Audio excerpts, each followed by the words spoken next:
ক্ষেত্রে, ব্যক্তি জীবন, পারিবারিক জীবন, সকল ক্ষেত্রে সুন্নাহ পরিপালনের ক্ষেত্রে আমাদেরকে কৌশলী হতে হবে। আপনি ব্যবসায় করেন, কৌশল না করে টিকতে পারবেন না।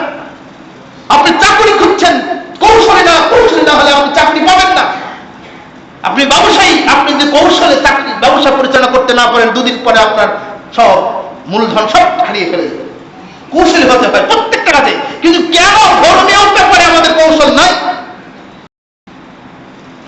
কেন আমাদের স্ট্র্যাটেজিক নাই?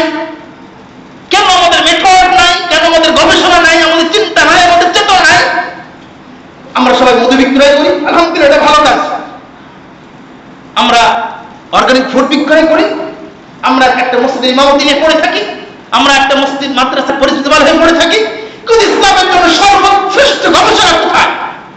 ইসলামের জন্য সবচেয়ে বড় যে দিক, পৃথিবীকে আলোড়ন সৃষ্টি করবে, এরকম প্রচেষ্টা কোথায় আমাদের দেশে? আমাদের মাইন্ডটা হয়ে গেছে একেবারে ন্যারো, ছোট প্রকৃতির। অতএব আসুন আমাদেরকে কৌশলী হতে হবে সুন্নাহ পরিপালনের ক্ষেত্রে।